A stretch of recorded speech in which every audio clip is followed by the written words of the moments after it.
राष्ट्रपति के अभिभाषण पर धन्यवाद। कांग्रेस सदन के नेता अधीर रंजन जी, मैं सभी माननीय सदस्यों से आग्रह करूंगा कि सदन की गर्मियां बने रखें और माननीय अधीर रंजन जी जो सदन कांग्रेस के नेता हैं उनकी बात को सुने शालीनता के साथ। Sir, thank you, sir. Sir, since the Constitution came into force in consonance with the tradition and protocols of Indian parliamentary democracy, each year before the commencement of the session, Mahamahim Rashtrapati ji used to deliver आप जल्दी रख दें। the address to both the houses of parliament assembled together. So it heralds the first session of this new year 2022. It is incumbent upon the President under Article 87 of our Constitution to address the session, and we all maintain it as a solemn occasion, since the first president of our country, Dr. Rajendra Prasad ji, addressed the same in the year 1950, 31st January. So the president had spelled out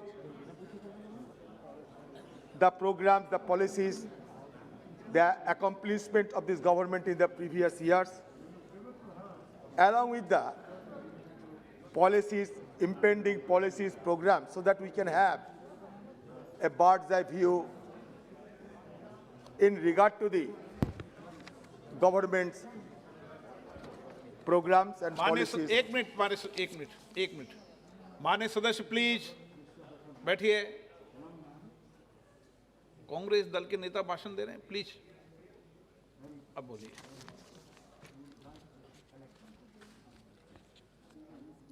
Sir, already we have gone through the address. It consists of 82 paragraphs. I will certainly try without any qualm and compunction to find out the objectives and intentions of this government and the lacunas, deficiencies, shortcomings, which are also visible in this address. So that is why I rise to dwell on the presidential address. Our Honorable Prime Minister is also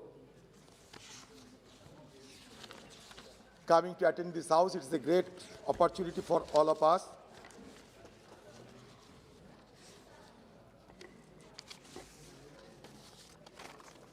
So now the question is that how do you define the intent and objects of this government which has been enshrined in this address? It has been stated that my government is celebrating the sacred occasions of 400 Prakash Parv of Guru Tegh Bahadur Ji, the 150th birth anniversary of Sri Aurobindo, the 150th birth anniversary of V.O. Chidambaram Pillai, and the 125th birth anniversary of Netaji Subhash Chandra Bose with grandeur. From this year onward, the government has started the Republic Day celebrations from January 23rd, the birth anniversary of Netaji. Now the question is, whether should we confine ourselves to the celebration of sacred occasion and anniversaries in memory of those grand souls, or should we inculcate the ideas preached by them and to imbibe the teachings of those great personalities to build the nation and to build the future of our country? That is the moot point, so that we can have a real introspection and to peep into these core ideas of those great souls of our country, such as Guru Tegh Bahadur Ji's Prakash Parv, 400 Prakash Parv of Guru Tegh Bahadur Ji, who was depicted as a Hind Chaddar, शीश दिया पर सीना उछली, धर्म है सका जिन किया, शीश दिया पर सिरार न दिया।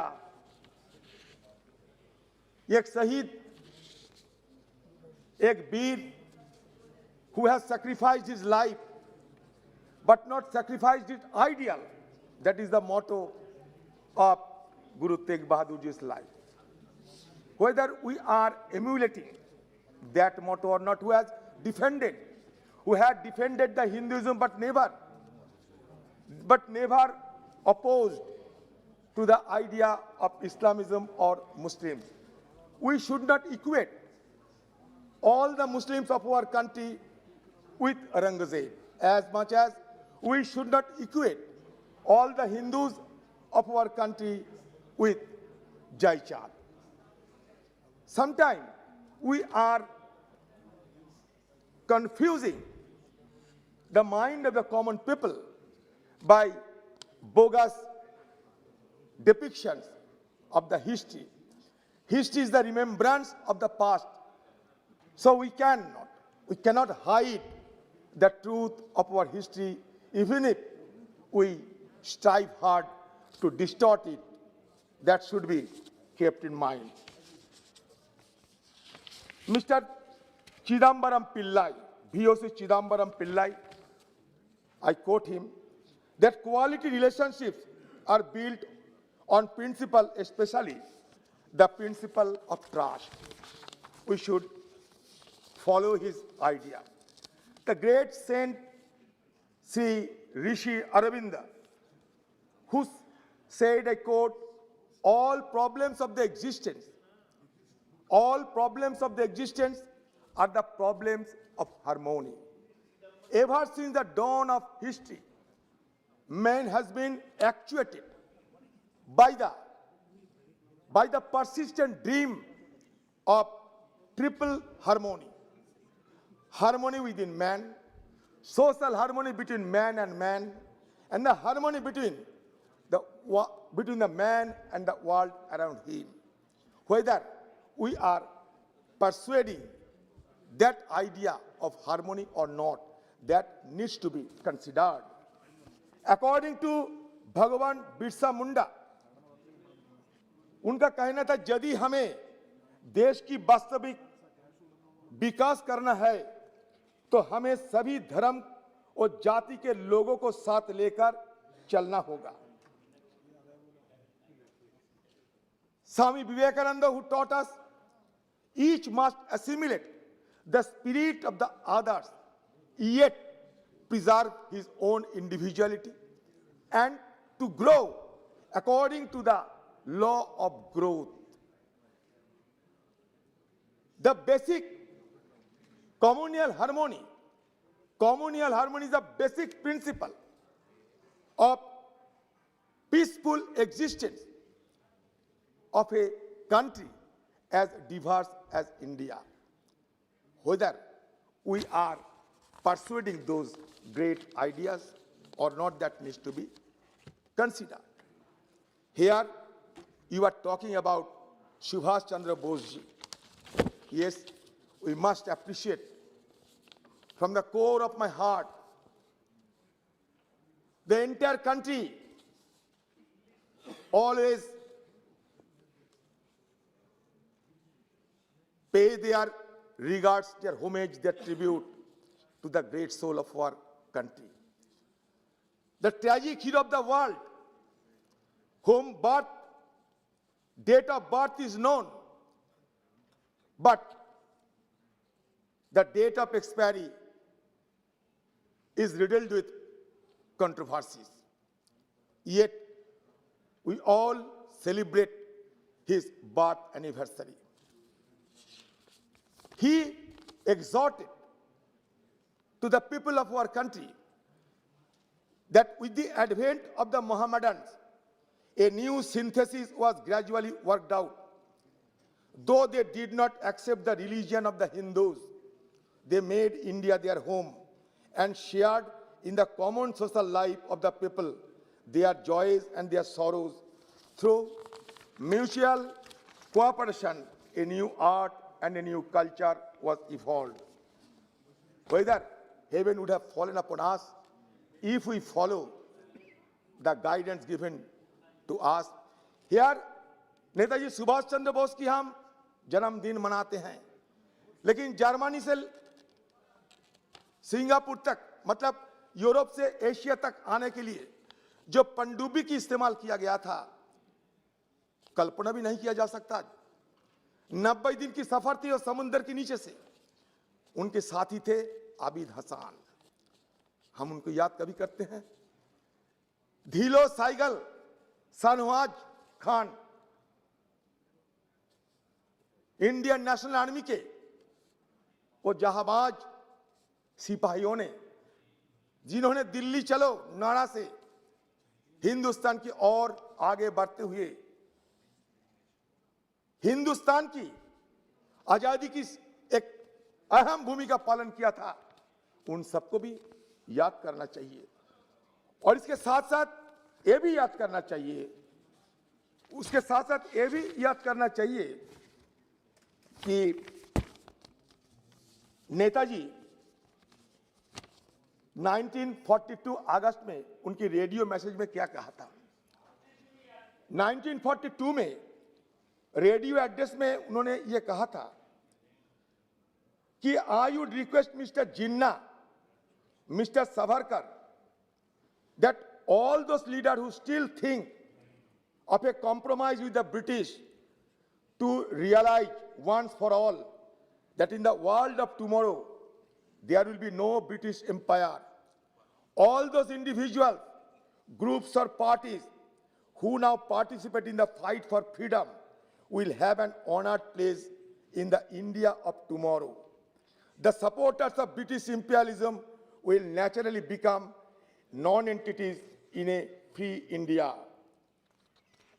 वो महान नेताजी सुभाष चंद्र बोस जी को महात्मा गांधी जी कहते थे प्रिंस ऑफ द पैट्रियट। उन्होंने अपनी अंतिम यात्रा के समय ये कहा था कि in the holy war of independence Bapuji I am seeking your blessings.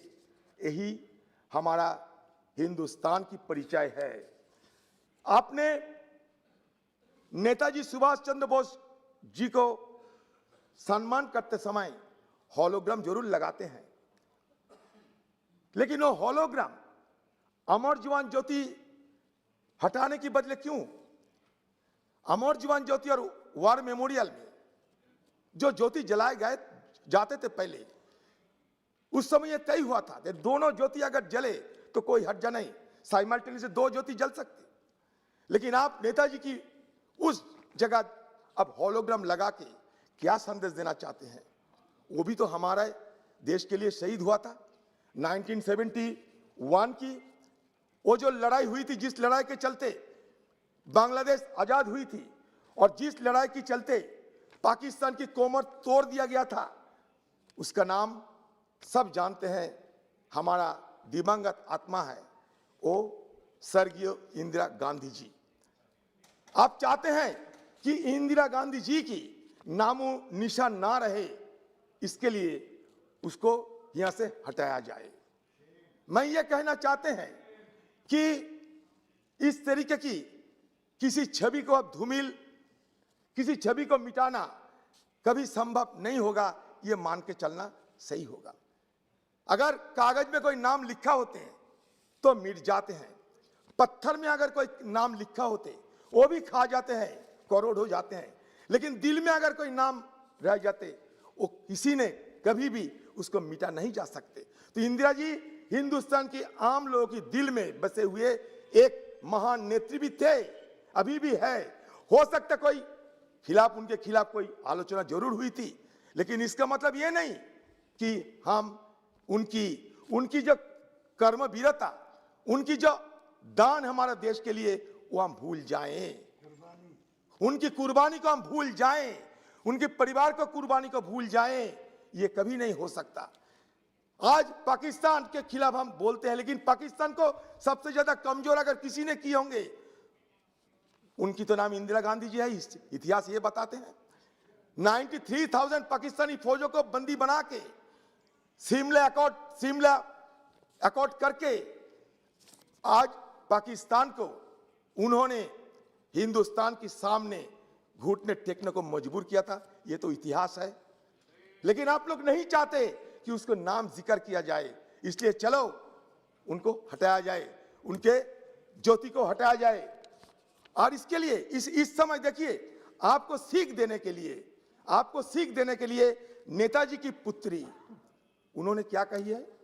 Netaji की पुत्री यह कही रही है, my father dreamed of an India where all religions coexist peacefully. This statue should not be the only tribute to Netaji. We must also honor his values. कौन कहती है? Anita Bose Pap said hours after the announcement was made by Prime Minister Modi ji. मैं और एक बात यहाँ रखना चाहते हैं, हमारा प्रधानमंत्री जी को देखते हुए मुझे लगता है कि और एक बात प्रधानमंत्री जी को सामने रखना चाहिए। वो यह है कि when Netaji was planning to liberate the northeast of the country through INA, it was V.D. Savarkar who offered full military cooperation to the British masters.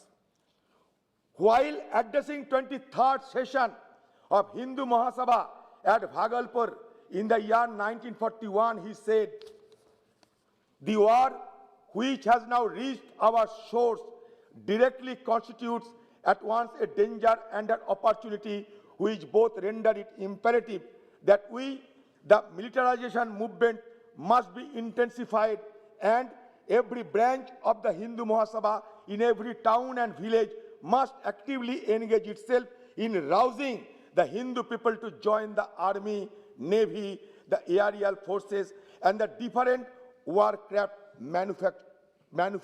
manufacturing." इसके लिए मदद ब्रिटिश के लिए। ये कहां है? सावरकर जी की ये भाषण में है। मैं आपको सुविधा के लिए एक मिनट आपको सुविधा के लिए बताते हैं। V.D. सावरकर की ये भाषण समग्र सावरकर वंग माया हिंदू राष्ट्र दर्शन वॉल्यूम 6 महाराष्ट्र प्रांतिक हिंदू सभा पूना 1963 पेज 460 to 61 आप देख लीजिए। तो ये है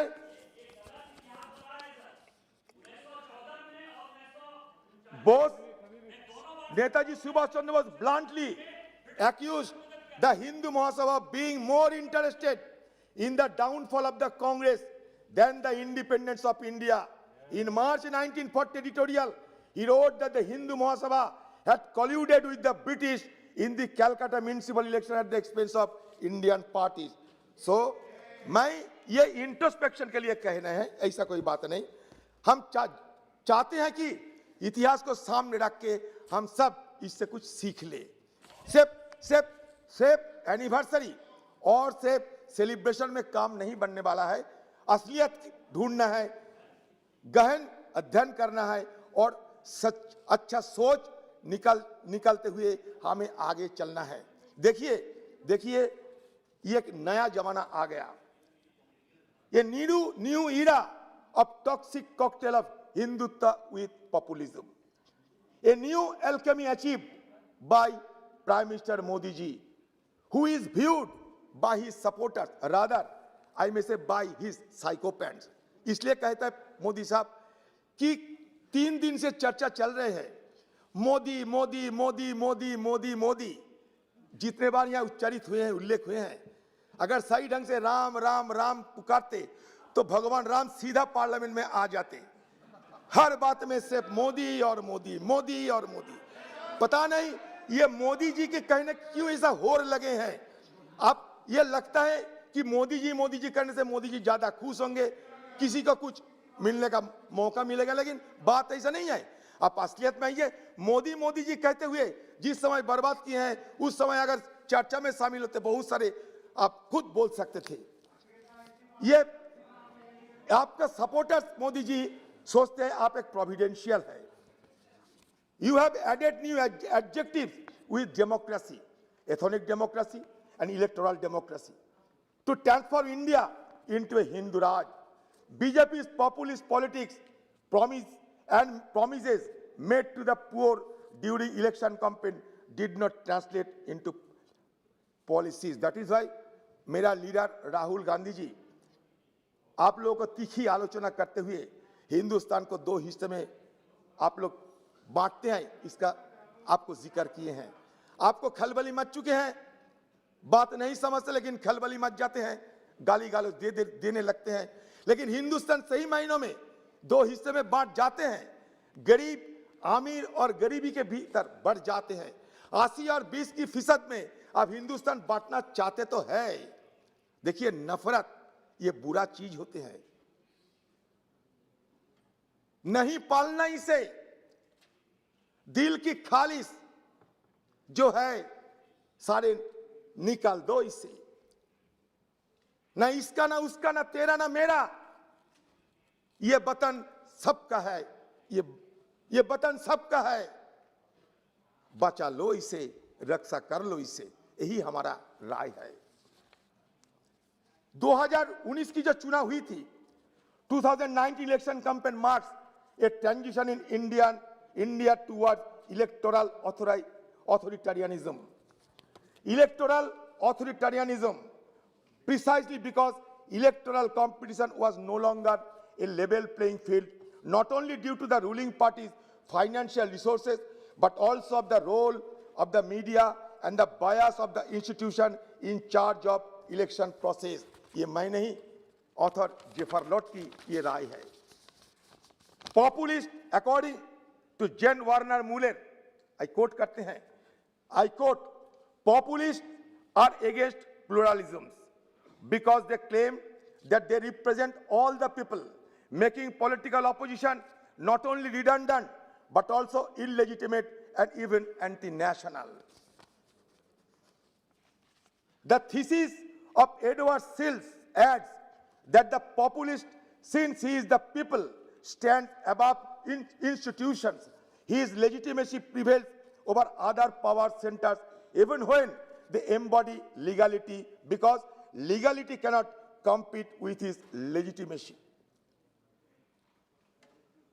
In the book How Democracy Died, Stephen Levitsky and Daniel Giblat considered one of the indicators of authoritarian behavior is that rulers endorse violence by their supporters by refusing to unambiguously condemn it and punish it. ये मोदी जी आप करते हैं, कैसे किए? जब गोडसे की पूजा होती थी, अभी भी करते हैं कुछ लोग, जो महात्मा गांधी जी को हत्या किया था, और उसके उस विषय पे लेके जब हम सदन में आपके मंत्री के, आपके सदस्य के खिलाफ यह बात रखे थे, आप एक बयान दिया था कि मैं क्षमा नहीं कर सकूंगा, बाद में कुछ नहीं किया। आज ये हिंदुस्तान में जिस तरीके से खून खराबा दंगा फसाद हो रहे हैं, आप अनएम्बिगुअसली खुली जुबान से आपको इस विषय पे कुछ रखना चाहिए। हमें आपको बोलने का मौका नहीं मिलता क्योंकि आप सदन में आते नहीं। मैं आपको याद दिलाते हैं कि मोदी जी, आप on an average you have spoken 3.6 times a year in parliament, 22 times in 6 years, not more than H.D. Devegowda, who was PM for 2 years. In contrast, Atal Bihari Vajpayee spoke 77 times in 6 years when he was Prime Minister, and Manmohan Singh ji, who was called Mohan Singh by Modi ji in 2012, spoke 48 times in parliament during his 10 years in office. तो मौन कौन है? मनमोहन सिंह मौन नहीं है। मोदी जी बाहर बात करता है, अंदर बात नहीं करता। आ जाए, हम लोग धन्य हो गए। मोदी जी क्या करते हैं? In order to circumvent parliament, Modi ji has often followed the ordinance route. हमारा समय भी ऑर्डिनेंस हुए थे, लेकिन वो ऑर्डिनेंस हमारा समय जो हुआ था उससे आप कई गुना ज्यादा निकलने लगे। फिर भी आप मेजोरिटी में हैं, बहुमत आपका है, फिर भी आप ऑर्डिनेंस की बदौलत उसको हथियार बना के आप सदन चलाना चाहते हैं। इसमें आपका इरादा क्या है पता चलते।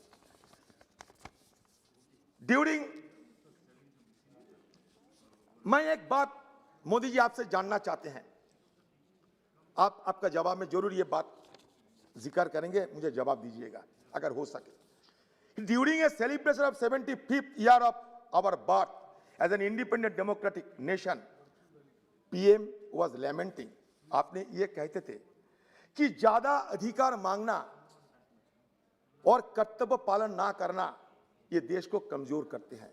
इसका मैं व्याख्यान चाहते हैं। Too much preoccupation with rights and too little emphasis on duties has weakened India. क्योंकि आपको ये बात सुनकर 1936 का रशियन के जो कॉन्स्टिट्यूशन याद आते हैं। रशियन कॉन्स्टिट्यूशन में 1936 में यह फैसला हुआ था कि आम लोग they should be assign to the motherland, they cannot enjoy the civil right, political right, because it is Soviet Union. लेकिन हमारा देश में हम तो फंडामेंटल राइट्स, फंडामेंटल ड्यूटीज हमारा संविधान में हम लोग डाले हैं। ये संविधान हम लोग, ये देश के लोग बनाए हैं, देश के बड़े बड़े नेता ने ये संविधान बनाए हैं। ये संविधान की मूल भावना को हम बयान करना चाहते हैं। Let me seize the opportunity of citing a few immortal words of our Constitution. We, the people of India, having solemnly, हम लोग क्या किया? रिकॉग्नाइज किया। क्या रिकॉग्नाइज किया? To constitute India into a sovereign, socialist, secular, democratic republic. We, the people of India, having solemnly resolved to constitute India into a sovereign, socialist, secular, democratic republic, and to ensure to all its citizens justice, liberty, equality, fraternity. In our Constituent Assembly, this 26 November 1949,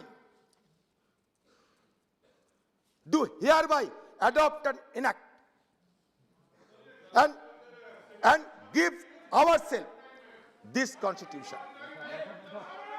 इसका मतलब यह है कि yes, हम लोग कभी ये नहीं कहा, हम लोग कभी ये नहीं कहा कि we the Hindus of India having solemnly resolved, हम लोग ये नहीं कहा we the Muslims of India having solemnly resolved, हम लोग क्या कहा? we the people of India having solemnly resolved. ये we को आप हटाना नहीं, ये मसला आपके नहीं, मुझको नहीं, ये हम सबका है। किसी को लगता है हिंदू खतरे में है, किसी को लगता है मुसलमान खतरे में है, जरा धर्म की चश्मा उतार कर देखो यारो, हिंदुस्तान खुद खतरे में है। मैं इसको जिक्र इसलिए कर रहा हूं क्योंकि आपका RSS always disagrees with the constitution and its insistence on accountable governance and empowered citizenry. Even Vajpayee also constituted a high profile commission to review the working of the constitution. मुझे लगता है कि एक समय जब आता है, कभी आपको ये लगता है कि कांग्रेस मुक्त भारत बनना चाहिए, कभी आपको लगता है कि मुसलमान मुक्त भारत बनना चाहिए, अभी क्या ये लगेगा कि अधिकार मुक्त भारत बनना चाहिए? ये मेरा डर है, क्योंकि ये डर आपने पैदा करते हैं जब आप कहते हैं कि too much preoccupation with rights and too little emphasis on duties has weakened India. India को आपको लगता है कि इंडिया कमजोर होते जा रहे हैं? आपको अगर लगे कि इंडिया कमजोर होते जा रहे हैं, आप बताइए, हम सब आपके साथ आए ये हिंदुस्तान को शक्तिशाली करने के लिए, सब आपको मदद करेंगे, कंधे में कंधे मिलाकर आपके साथ लड़ेंगे। हमारे नेता राहुल गांधी जी भी कह के गया कि हम सबको देश की रक्षा करने के लिए यहाँ मौजूद है। आपने क्या किया? अब तक ये नहीं बताते हैं सदन में आके, ये चाइना हमारा हिंदुस्तान की कितने जमीन को हड़प करके रखा। क्यों नहीं? ये हमें जानने के अधिकार नहीं है, ये हमें जानने के अधिकार नहीं है। हम बार बार सदन में गुहार लगाते हैं। आप जाइए लद्दाख में वाई जंक्शन, ये वाई जंक्शन कैप्चर करके रखा है ये चाइनीज फौजों ने। ये वाई जंक्शन की क्या है जानते हैं? Which is 18 kilometers inside Indian territory. That means they are denying the access of Indian Army on 900 square kilometers of area. Could you imagine? ये Y junction is also the main route to approach patrolling points. Do you know that 18 friction points still exist? 18 friction point है जहां हमें घुसने नहीं देता चीनी फौजों ने। ये क्या है? ये junction can directly influence Indian movement on DSDBO road. If this road cut, all its forces in Devshang and Daulat Beg Oldi airbase can be cut off. इसलिए मैं कहता हूं कि कोई मिस्टेक अगर कभी हुआ था उसको ठीक कर लीजिए, क्योंकि देश को रक्षा करना है, देश को बचाना है। मैं बड़ी दावे के साथ कह सकता हूं कि आज आप निर्णय लेने की जिम्मेवारी हमारे फौजों को छोड़ दीजिए। ये पॉलिटिकल बात इसमें मत रखिए, पॉलिटिकल डिसीजन ना लीजिए। हमारे फौजों को जिम्मेवारी छोड़ दीजिए, क्योंकि जब गलवान में घटना घटती है, हमारा 20 जवान शहीद हो जाते हैं, उस 2 दिन के बाद आप अगर कहे प्रधानमंत्री होने के नाते कि गलवान में कोई नहीं घुसे, किसी ने कहीं कब्जा नहीं किया, तो सबसे ज्यादा सुविधा किसको होता है? चीनी सरकार को। तुरंत तो चले जाते हैं, जाके कहते हैं कि हिंदुस्तान के प्रधानमंत्री खुद कहे हैं कि गलवान में चीनी फौज अतिक्रमण नहीं किया, बल्कि हिंदुस्तानी फौज अतिक्रमण करके चाइनीज एरिया में घुसा। It is implied.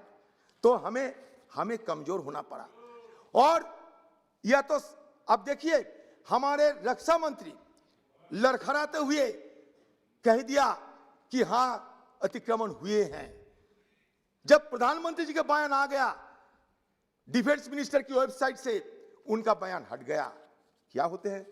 चलिए उत्तराखंड में बड़ाहाटी में क्या हुआ? हमारे सरहद पे आके चीनी फौजों ने हमला कर डाला। चले जाइए सिक्किम में, चले जाइए अरुणाचल में। अरुणाचल का मैं नहीं, आपके पार्टी के एमपी तापिर गाव वो खुद कहते हैं कि अरुणाचल में चीनी फौजों ने हमारे सीमा पे घुसकर हमारे बच्चे को उठा के ले गए। मैं नहीं कहते। तापिर गाव की ये ट्वीट आपको पढ़ा के सुनाता हूं। Chinese PLA has abducted Sri Miram Taron, 17 years of Jido village yesterday, 18 January 2022 from inside Indian territory, Lungtajor area. China built 3 to 4 kilometer roads inside India in 2018 under Siangla area, Bising village of Upper Siang district, Arunachal Pradesh. मैं नहीं कहते, आपके party के MP वहां के अध्यक्ष तापिर गाव खुद कहते। आप इसको ना नहीं कर सकते? हमारे किरण रिजिजू भी है वहां के मंत्री, हमारा कानून मंत्री, उनका भी हिम्मत नहीं है इसको ना करे, क्योंकि जो हुआ है वो हुआ है। लेकिन ये कैसे हो रहे हैं, इसको रोका कैसे जाएगा? इस विषय पे हम क्या सोचते हैं, ये हम सबको प्रधानमंत्री जब जानकारी दिए चीनी अतिक्रमण के बारे में, हमें आप थोड़ा अवगत कराइए, क्योंकि हम लोग सब बेचैन हैं। हाँ, कहिए।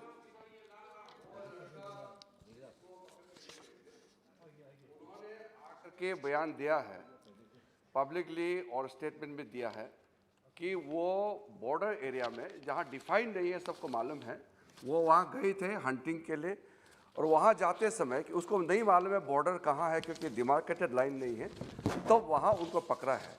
वो खुद ने कहा है चाइना इंडियन टेरिटरी में घुस के पकड़ के ले गया। उन्होंने खंडन किया, ऐसा नहीं है। तो मैं आदर्श जी को अनुरोध करता हूँ कि आप मिस कोट मत करो। और ये सदन बहुत इंपॉर्टेंट है, हर बात को यहाँ रिकॉर्ड होता है, इसलिए आर्मी ने भी इसका क्लैरिफाई दे दिया है, इसलिए मिस कोट ना करें। आप मतलब मेरा जो बात है ना, इस बात को घुमा फिरा के कहने की कोई जरूरत नहीं, सब जानते हैं, क्योंकि ये सारे दुनिया में ये सारे चर्चा हो रहे हैं कि चीन हमारा अंदर घुस रहे हैं, हमारे अंदर घुस के बिल्डिंग बना रहे हैं, पैंगोंग में ब्रिज बना रहे हैं। ये पेंटागन खुद कहते हैं, मैं क्या हूं, मैं एक छोटे मोटे आदमी हूं। सब कहते हैं आप इंडियन आर्मी को आप विश्वास नहीं करते? इंडियन आप विदेशी सोर्स को विश्वास करते हैं क्या? आप कह दीजिए कि आप इंडियन आर्मी का सोर्स को कोट करो। आप कह दीजिए कि गलत है, आप कह दीजिए कि हमारे फौज चीनी टेरिटोरी में घुस गए थे, इसके लिए चीनी फौजों ने उसको मार डाला। कह दीजिए कहीं हर्जा क्या है। देखिए, ये मैं आप लोगों को कोई इल्जाम नहीं लगाते, ये हम सबका चिंता है। ये हमारा चिंता इसलिए है क्योंकि धीरे धीरे हमारे साथ, और ये leader of Congress parliamentary party है लोकसभा में, हर चीज सोच समझ के कहना चाहिए, क्योंकि ये सीरियस भी है, बहुत सेंसिटिव भी है। हर स्टेटमेंट आप जो इस सदन में कहता है सोच समझ करके, और भारत सरकार का आर्मी का सोर्स को कंफर्म करके तब आप ये कहना चाहिए। अच्छा, चाइना पे चर्चा करना कि गलत होगा?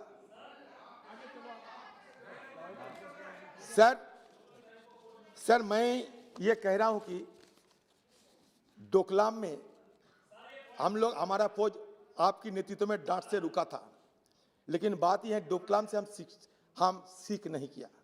डोकलाम को हम नजरअंदाज करते हुए हम एक सेल्फ कॉम्प्लाजेंस, आत्मतुष्टि की भावना में हम लोग डूबे हुए थे।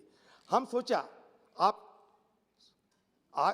शायद सोचे होंगे कि जी जिनपिंग के साथ हमारा और कोई दुश्मनी नहीं है, बल्कि दोस्ती बढ़ते जा रहे हैं। चीनी सरकार की ये जो इविल इंटेंशन थी, शायद आपको पता नहीं होगी, तो हम अगर इसको पॉइंट आउट करते, गलती क्या है।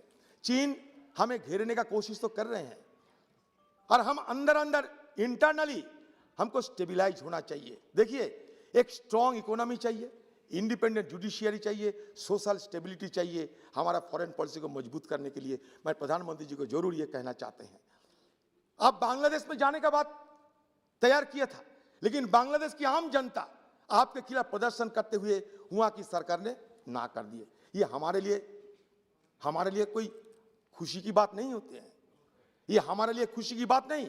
आप जाइए मालदीव में, वहां इंडिया आउट कैंपेन चल रहे हैं, चाइनीज इंस्टिगेशन की दौलत। चाइना वहां उकसाते हैं, इंडिया आउट कैंपेन चलते हैं। इसका मतलब हमारे पीछे चीन, पाकिस्तान सब मिले हुए हमको कमजोर करने का कोशिश करते हैं। तो इसलिए हम चाहते हैं कि हमारे हिंदुस्तान की अंदर की हालत ठीक कर लीजिए आप। क्योंकि मैं इसलिए ये कह रहा हूं, हरिद्वार की जो घटना घटी थी हमारे हिंदू सम्मेलन की, इसके बाद प्रधानमंत्री जी को और हिंदुस्तान की महामहिम राष्ट्रपति जी को एक चिट्ठी लिखा था। किसने? मैं नहीं।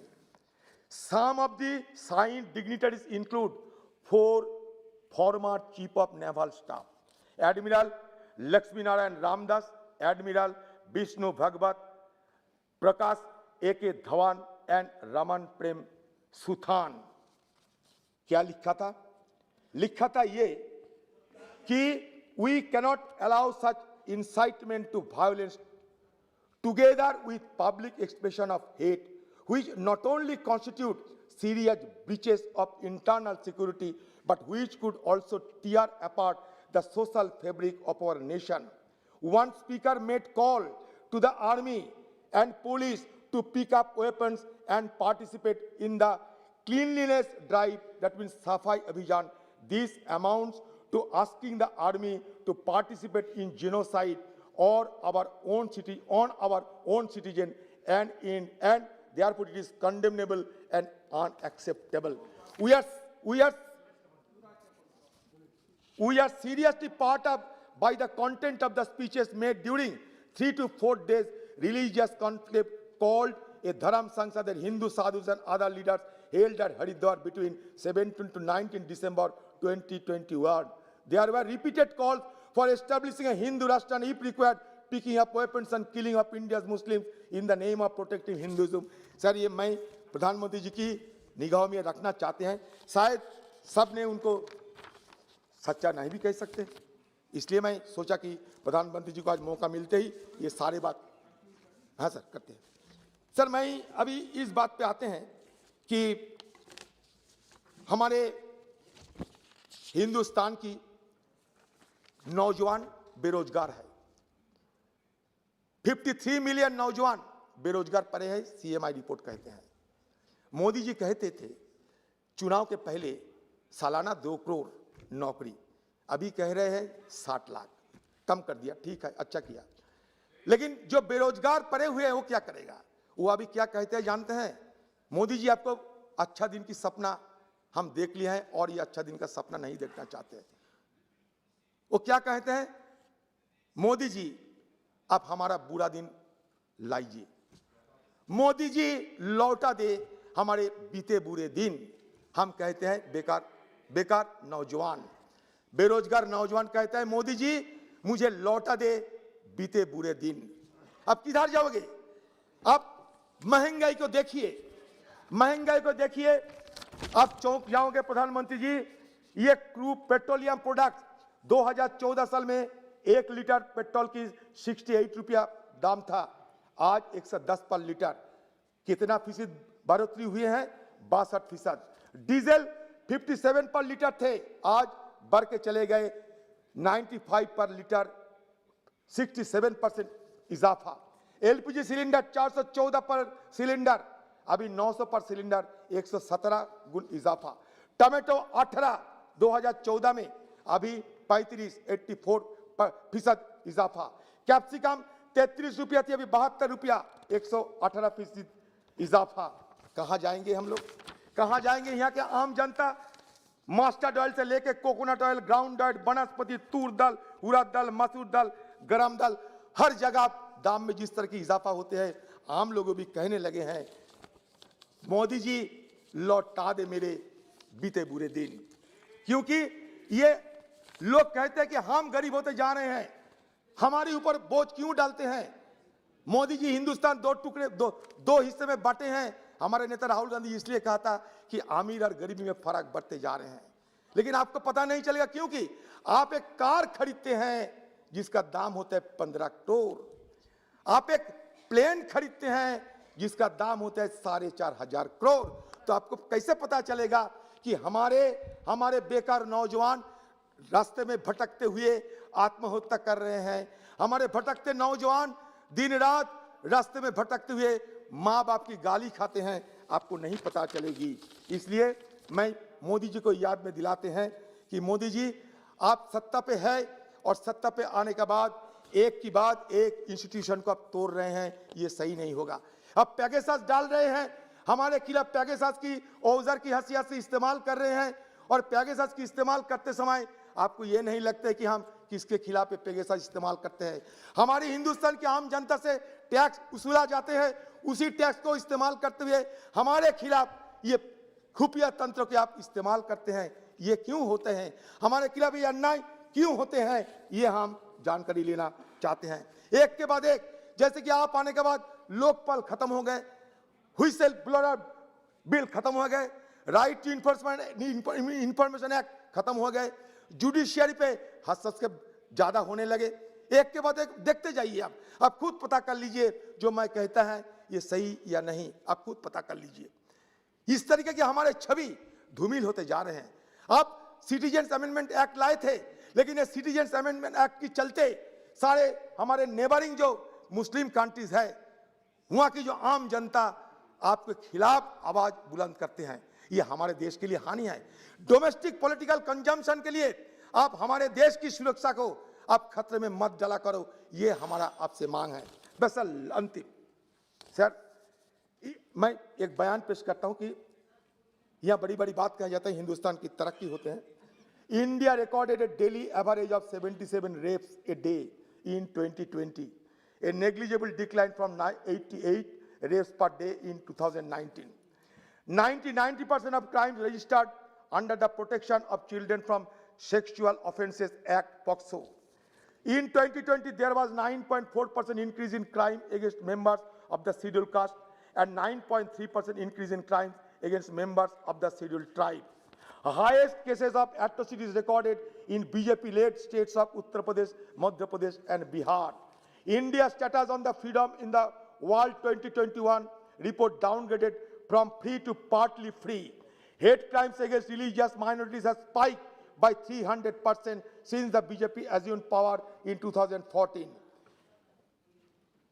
Incidents of cow vigilantism and related violence have increased sharply after PM Modi's successive government. Despite the COVID-19 lockdown in 2020, 16 such incidents were recorded, which resulted in 9 reported deaths. Modi ji Covid के चलते जो एक्सग्रेशिया मिलना चाहिए था, SDRF में आप पैसा की मुहैया करा के सारे एक्सग्रेशिया पाने वालों को जल्द से जल्द ये पैसा मुहैया करे, ये निवेदन आपसे मैं करता हूं।